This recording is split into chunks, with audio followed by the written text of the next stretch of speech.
EXP Realty. I have Paul Pykosh here with AnnieMac Home Mortgage. He's a senior loan officer there with close to 30 years of experience. Now, Paul, how'd you get your start? Well, one of the topics we're going to talk about is renovation loans. We will, but how'd you get your start, my friend? But that's how I started. Okay. Okay, go ahead. When I first got Sorry, shame on me. when I first got in the mortgage business, interest rates shot up really quickly, and all of the experienced loan officers were out on the streets going back to their clients and getting the hustling mortgage loans. And I had to differentiate myself. So one of the ways I did that is I asked my manager at the time, what's the one loan program that none of the experienced loan officers want to do? And that was renovation loans, because they are a little bit more challenging. So that's what I did. I went after the renovation loan business, and the rest is history. Okay. They're always a cornerstone of my business. I do all mortgage loans, but renovation loans is what got Now me you started. say renovation loans, okay? And now FHA, what is, because I've heard there's FHA and Federal Housing Administration, but what is FHA loan versus FHA 203k? Yeah, there's one of the loan programs for FHA is a standard FHA, which is the 203B. That's just anybody that wants to buy a house that's in good condition can finance it with an FHA loan. 3.5% down. Standard underwriting guidelines for the FHA program. But the 203k loan is the FHA loan designed for renovations. So somebody can buy a house and add in the cost of renovations into one loan. The code for that under the HUD manuals is 203k. That's just the code for that type of loan program, but it's a renovation loan. Now, Paul, I'm out in the street every day with my buyers and we're running into challenges of limited inventory. Okay, so that being said, they find a house that, this would possibly work. Okay, except we don't have the funds and that, but now you bring in a very good solution. Okay, and now how would this be applicable to a buyer that, is due to limited inventory, how could they make this work for themselves? Well, I see this come up often, especially in this market when inventory is low. Let's just say, for instance, in any particular area, a buyer finds 3 homes that they're interested in that meet their requirements: in square footage, garage, kitchen space, number of bedrooms, etc. And they write offers on those, and they don't win because it's a very competitive market situation, and there's other buyers wanting to buy, and they lose out on that contract. Well, one way to expand that particular buyer's inventory is to open the idea up to a renovation loan. So instead of 3 houses in this area, maybe there's 10 or 12, because those properties might not be what they want now, but if you make that what they want, in other words, you can add a garage, add square footage, add a bedroom, update the kitchens and baths, all those, whatever the requirements were for that particular buyer or buyers, now you can open the door up to those conversations. Now, it's not going to be for everybody, but it is a solution for people that are open to the idea of a renovation situation. Okay, now, Paul, I see that you're opening up more options. Correct. Okay, there's limited market inventory, and now these options are going back to my MLS, and say, okay, now you're looking, my buyer is looking for a 3-bedroom, and now here's a 2-bedroom where we could possibly put an addition on. Correct. Okay, all right, I like that, very good. Now, as far as down payment, how would that work? Well, the FHA has a 3.5% down payment requirement on both the regular FHA loan and the renovation loan. The difference is the down payment on the renovation loan is the 3.5% is off the total. In other words, say somebody buys a house for $200,000, there's the renovation escrow is $50,000. That adds to be $250,000. The 3.5% is based on the $250,000, not the sale price of $200,000. That's just something to keep in mind, but it's the still same percentage, 3.5% down across the board.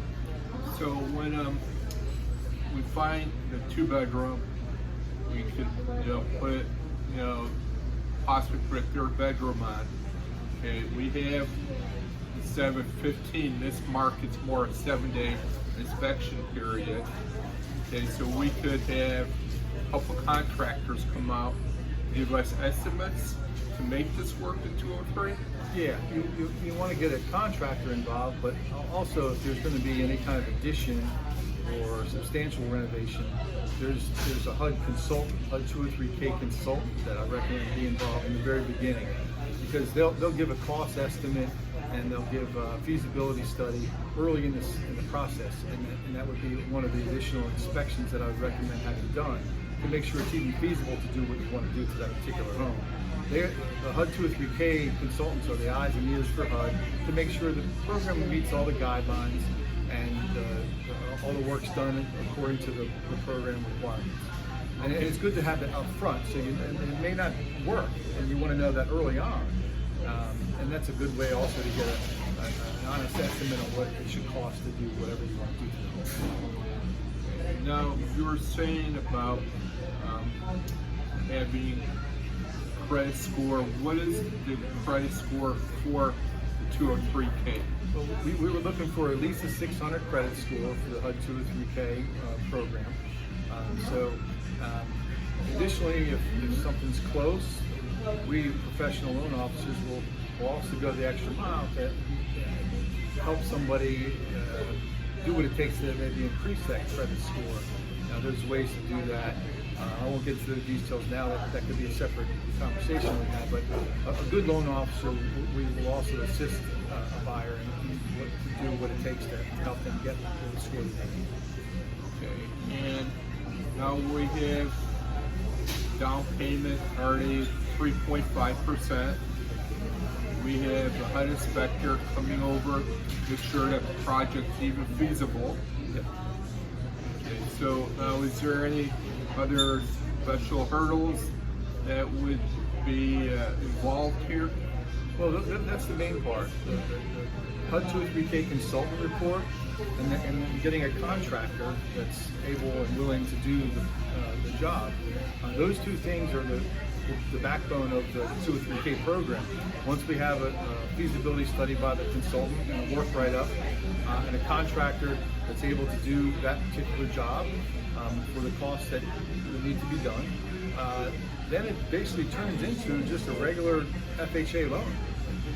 The appraisal is going to be done, but we can't do the appraisal until we have all the numbers from the contractor and the consultant, because the appraisal is done on the completed value, not the current value. And that's why we can't order the appraisal right away, because until we know all the work items that are going to be done and how much that's going to cost, we can't possibly order the appraisal, because again, the appraisal is done based on the completed value. How do we know what the completed value is going to be until we know what work's going to be done? Now, what type of window? The traditional financing is like 30 days. Yep.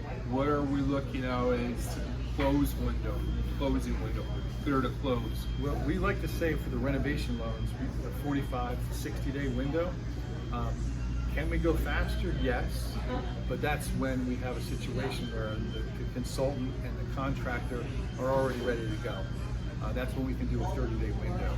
So again, talk to a mortgage professional such as myself about the 203k process, and there's some ways that we can reduce the timeline for this. But it takes cooperation of all parties involved: the consultant, the contractor, the borrowers, to make the decision. Sometimes a buyer will drag their feet in making a decision on what they want to have done to a home, and the longer they take to make a decision, the longer it's going to take for us to get everything done, because until we know exactly what work is going to be done to the home, we can't do the appraisal. So now, Pykosh, do you have contractors you work with already? Do you have an FHA inspector? So I have a buyer, okay? I bring him to you and say, hey, Paul, let's get this going, okay? Because the market that we're in, everything's happening now. are you already in a position to? Well, we I have. don't mean to put you on the spot, my No, friend. that's but- fine. But I know you're the best. So. HUD has a list that anybody can see of all the available HUD 203k consultants. It's on HUD's website, www.hud.gov, and search 203k consultants for your area, and there'll be a list that everybody can access. That's how, and then you pick and choose the ones you want after you interview them. So that's easy. The general contractor part is a little trickier. Because there's so many different areas and so many contractors involved. I want the buyers to have a stake into choosing what contractor they choose. It's going to put me at risk if I recommend one specific one over the other, because if that doesn't work, I'm somewhat liable. So we want to give some choices and get the home buyer provide involved. options, contractor options Yeah. will be the best for that particular project. And because there's some contractors that only deal with one aspect of the property, Correct. and then you want to make sure that they can handle the whole project. So it's good to interview based on the project. Yeah, we are required by HUD to vet our contractors that are going to do this program. So we check the insurance, their licensing, and maybe even their resume, some references, some history of what kind of work they've done. We do some diligence to make sure that particular contractor that you want to hire is capable and able to do the job that is in question. So there's some background checks that we have to do to make sure that's going to work. It works great for contractors that have done these types of deals before. So that's one thing when you interview a contractor, ask them if they've dealt with a construction or a renovation loan before, and if they have, generally they're going to be fine. What's the max value? Is there county limits as far as, I heard that it could be 110% of the property value, or can you explain more, elaborate more on that, please? Well, there's a couple different calculations, and I won't get into too nitty-gritty of the details involved in how the loan amount is calculated, but the 110% thing that you read about has to do with a cushion. HUD recognizes that you may not get dollar for dollar increase in value in the home per cost. So there's a 10% cushion. So in other words, the loan amount can be 10% above what the total cost would be. So there's that 10% cushion on what you can do for the loan amount. That's separately from what the county limit is. Each county in this country has a max limit that HUD regulates. So whatever the county you're in will dictate what your cap is.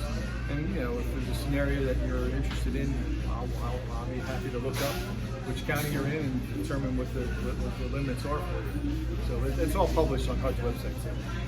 Okay, now, do you have to live in a residence, or if I've been an investor, rent the property out? What's the restrictions as far as ownership goes? Yeah, well, for the 203k, the restriction is going to definitely be primary resident only. There's no options for anything other than primary resident. However, Fannie Mae has an option with their renovation loan, where you can be a primary resident, or it could be a second home, or it could even be an investment property. Guidelines are different for each scenario. For instance, an investor is going to be required to put at least 15% down on their transaction. Owner-occupant on the Fannie Mae, the minimum is 3%. So, but it depends on what the scenario is based on what the loan requirements. You were saying back to you still need a 600 credit score. Well, that's 203k FHA. For the conventional version, usually it's a 640.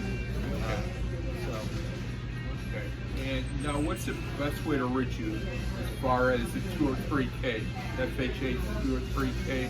What's the best way to reach you? Well, my email is Pykosh, P as in Paul, my last name Pykosh at Annie, ANNIE -mac.com, or call myself 301-351-9883. We'll get back to you right away and we'll set up a consultation. Paul, since I have you here, and I really appreciate your time, very valuable time in this market. Can you give us a market update? I have quite a few buyers out there, investors. Are we in a possible bubble? Is there a market correction coming? And can you elaborate some on that? Yeah, everybody has a crystal ball, right? And everybody's going to make a prediction of what's going to happen. Right. But the truth is, nobody will really know until it's hindsight, and then it's crystal clear what it is. I will give some facts about what the market's like now compared to the last, quote, bubble we were in the 08 range, 2008 range. Two things that are different in that market. Number one, mortgage guidelines are completely different. There's no no-doc loans. There's no 100% financing loans. They're rare. You can do a VA loan. No document that there is, back in the day, there was no income, no asset verification.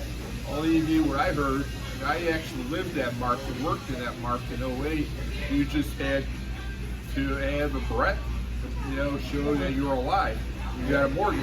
Well, that's not far from the truth, but you really needed to have a credit score. A good credit score will get you a loan. That's all it took back then. It's not the case anymore. Standard guidelines apply on the loans. We're looking at income, assets, liabilities, standard guidelines, debt ratio requirements, etc. Also, the appraisals are different now.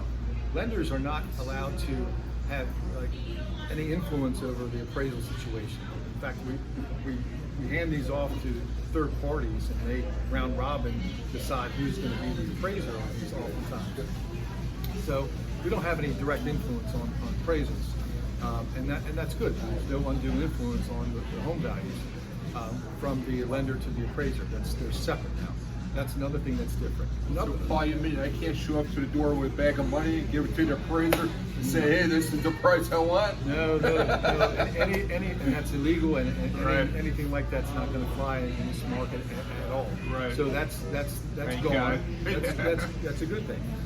Secondly, the percentage of ARM, adjustable rate mortgages are way down. Back in 08, the percentage of ARM loans was about 23% or so, give or take. Now it's roughly around 2%. So 2% of the mortgage now are adjustable rates. So it's very, very, very low. Most people are taking 30-year fixed, and that's adds some stability to the market. Now, ARMS was an adjustable rate mortgage that we thought that our income was going to jump 3 points, 2 or 3 points with time. As we've seen, it really didn't happen. Yeah, they're risky, and those risky loans back in 2008 often defaulted, and now that there's a less percentage of adjustable rates, high-risk loans, then that's a little more stabilizing for the market now. So am I going to say that we're not going to have any type of correction at all? Oh, I can't say that, but one thing I can say, the appreciation rate, in some areas 16, 20%, some even higher, that cannot sustain itself. That is not going to continue, the rate of appreciation. Could we still go up a little bit? Yeah, but I don't think that the rate of the appreciation is going to continue for the foreseeable future. I can't see that happening. Wages can't keep up with that. Does that mean we're going to have a crash? I personally don't think so. Could it happen? Yeah, anything's possible. But like I said, there's some things that are different with the market now than they were before. So it's good to talk to a real estate professional that knows the market, that knows the values, and knows the local appreciation rates that can get you into the right scenario that you're looking for with the least, with the best deal for you. So always talk to your local real estate professional about that. Thank you, Paul, for your time. You're welcome.